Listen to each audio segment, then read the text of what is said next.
Guys, welcome back ulit dito sa ating YouTube channel na Logis CCU Academy. Master Marcos po ulit ito ng Team Logis. Ngayon naman, ipapakita ko sa inyo ang talian ko ng mga babae. So this is, tinatawag ko itong lugar ng mga Amazona. Lugar ng mga Amazona. So kung makikita nyo, semi-wild, may bakod dito na mga net sa paligid. May bakod dito na net sa paligid na kung saan puro lang babae ang nakatali. Kaya ito yung Amazon Jungle. So, tara, samahan nyo ako. Ayan. So, itong mga nakatali natin na yan, mga pinapahinga natin, mga naglulugon ng mga importanteng mga babae. Ayan. So, pure na Bruce Barnett sweater natin yan. Ito. Marami pa dito. Ayan. So, mga naglulugon yan. Ayan. So, nakatali sila, individually. So tara, samahan nyo ako dito. Marami pa to, Makikita nyo siguro mga 80 itong talian na nandito. Malawak to. Ayan. So kung makikita nyo, lahat ng nandito, puro itong mga importanteng babae para sa akin. So yung mga producer na babae, yung mga babae na ayokong magkasakit, yung mga babae na talagang iniingatan ko nandito sa lugar na to. Nakatali lang sila, may kanya-kanyang pagkain. Kasi isa sa mga problema sa range area, lalo kung mga importante sa atin ang mga babae, ay ang minsan nagkakasakit, minsan sumasabit ang wing band sa net, minsan may nakakapasok na predator, nadidisgrasya sila. Maraming pwedeng mangyari.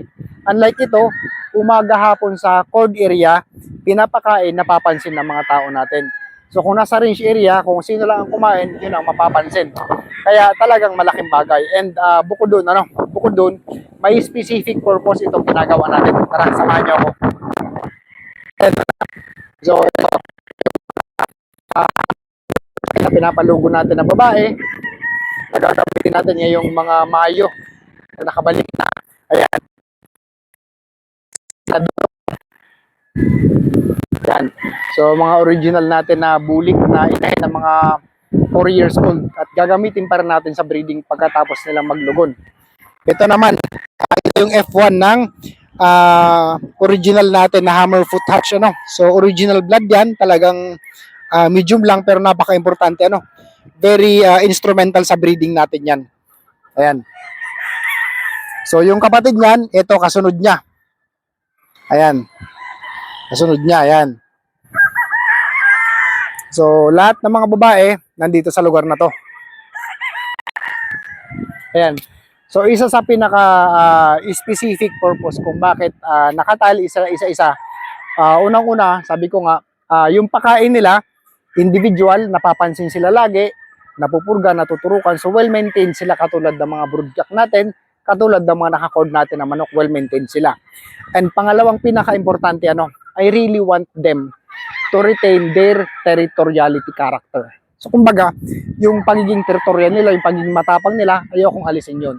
Kaya pag ginagamit ko ito sa breeding, lahat ng manok na to, single mating or naka-battery, wala silang kahalo na ibang manok kasi magbubugbugan sila.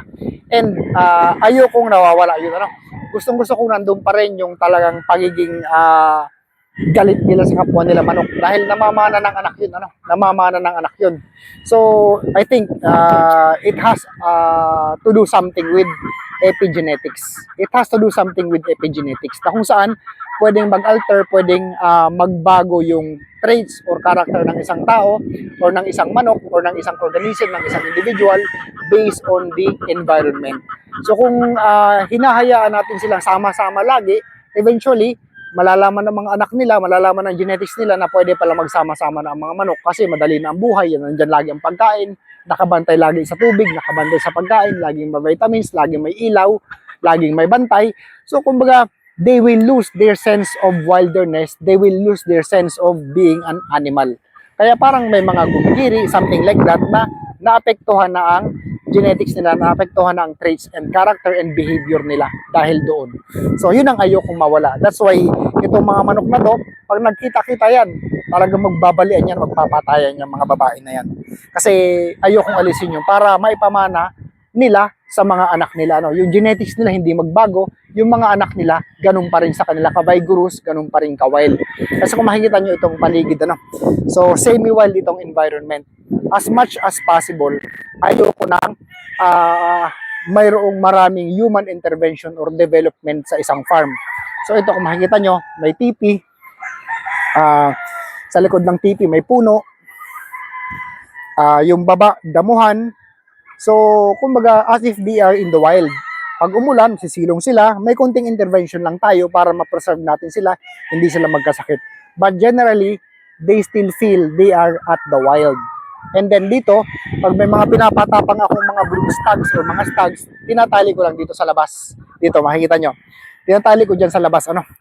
So, tumatapang yung mga lalaking manok sa labas kasi yumayabang sila, nakakakita sila ng mga babae.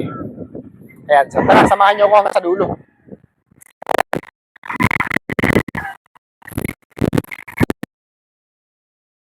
Sa dulo natin, meron tayong konting range area. So itong maliit na range area natin, ito yung ginagawa nating holding area. No? Kapag may harvest, dito natin nilalagay.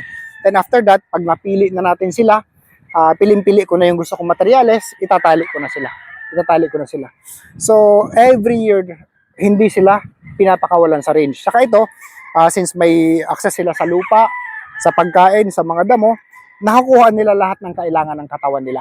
Yung mga minerals, yung mga protein, yung vitamin D, vitamin C, nakakuha nila dito, no? Nakakuha nila dito. So, ayun. Yun ang konsepto kung bakit tinatali ko ang mga babae.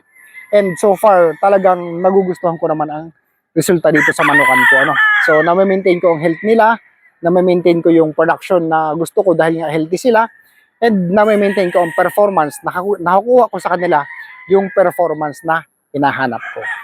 So ayun guys, sana may napulot tayong aral dito sa munting vlog natin na ito. Ano? So maraming salamat po sa inyong lahat. Master Marcos ulit ito ng Team Logis.